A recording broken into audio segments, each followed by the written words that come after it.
a computer that generates the information? Who gives you the information? I honestly do not know, Your Honor, right now. Perhaps prosecution will know because it's your prosecution witness. Normally in your banking practice, who would know the information? For example, I think you call it initial balance or new account balance. When you open and you deposit money to open an account, then it is entered in your records. Who enters these records?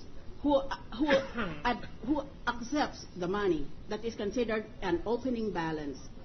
So one of your clerks there, isn't that so? The new accounts clerk, Your Honor, will enter the information, and then the money will be received by the teller, Your Honor. Yes. And they're the ones who enter the information in your computer system. Would that be correct? Yes, Your Honor. Right.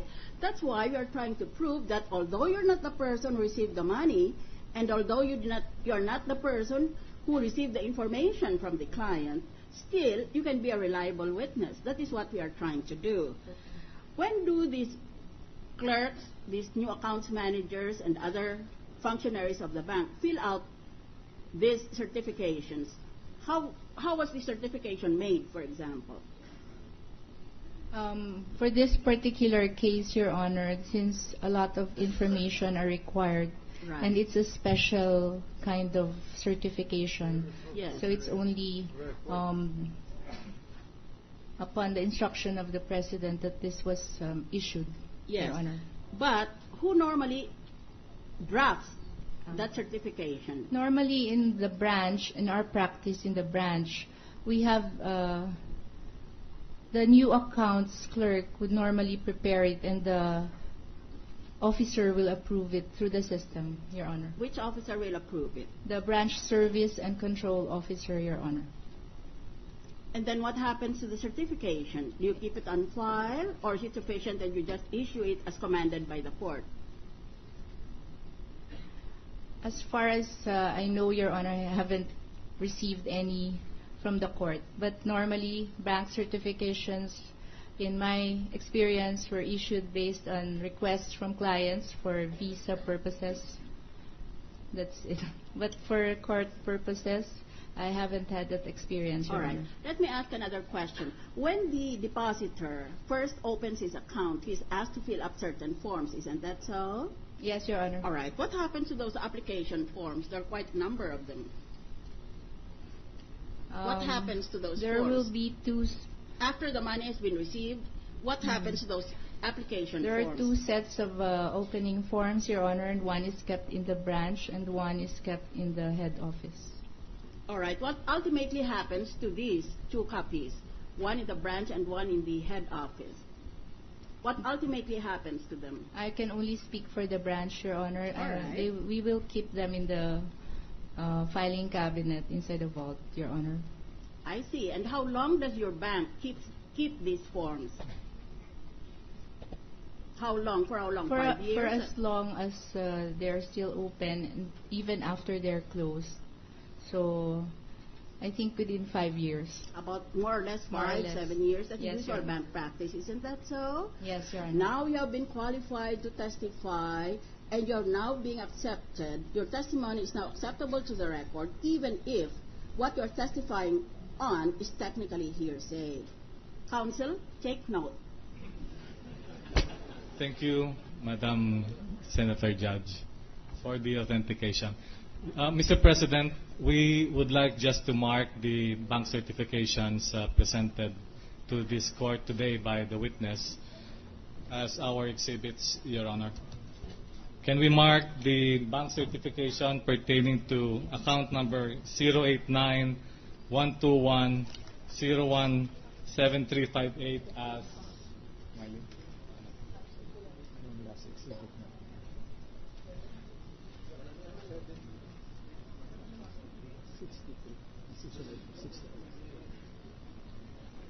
permission to approach the witness, Your Honor, to view the documents? You may.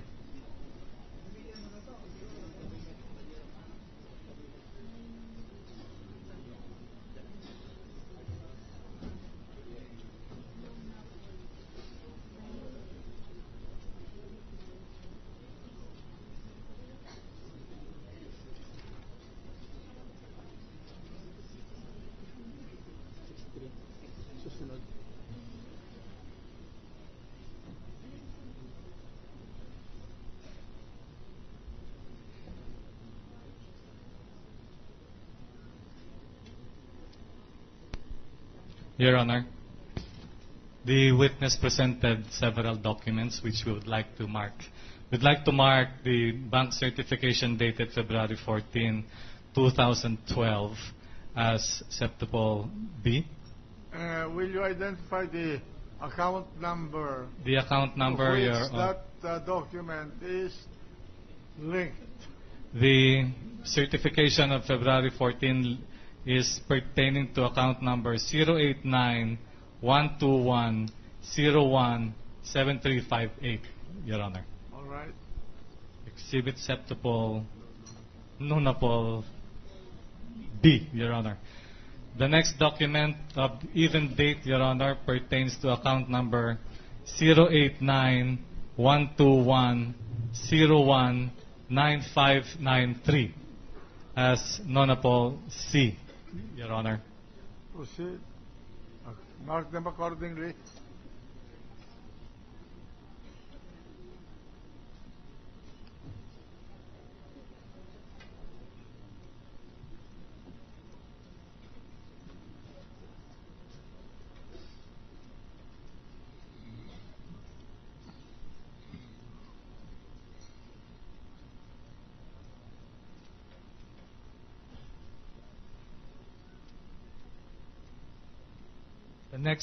The next document, Your Honor, of even date of February 14 pertains to account number 089-121-02-0122, Your Honor.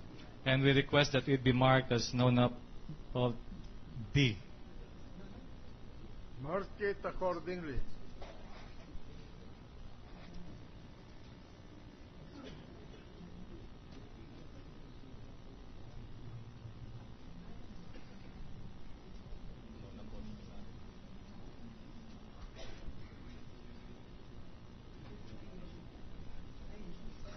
Your Honor, the next bank certification we'd like to mark, Your Honor, is again dated February 14, 2012, and this pertains to account number 089-121-021681, Your Honor.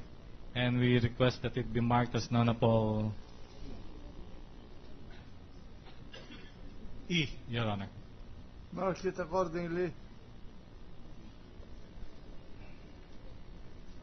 And the next document, Mr. President, pertains to account number 089-121-011-957, and we request that it be marked as Nonapol F, Your Honor. Mark it accordingly.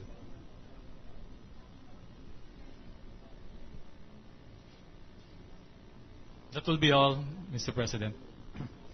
No testimonial evidence? No further questions for this witness, Your Honor.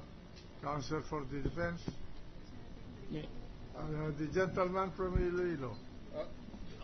Just a suggestion, Mr. President, if it pleases the presiding officer and the members of our court. There were questions on the deposits that were pending and that will be asked of the president of the PS Bank. Before we ask questions on Annex A, just for an orderly presentation so that we don't lose track, can we just finish questions on the deposits, Mr. President? Just a suggestion for an orderly presentation and for us to follow the testimony. What is your suggestion? That Senator Osmeña requested that he continues to ask questions on the deposits, which this witness has said she is not aware of, and presumably the president of the bank will know. Our suggestion, Mr. President, if it meets the approval of the court, is that we first finish questions related to the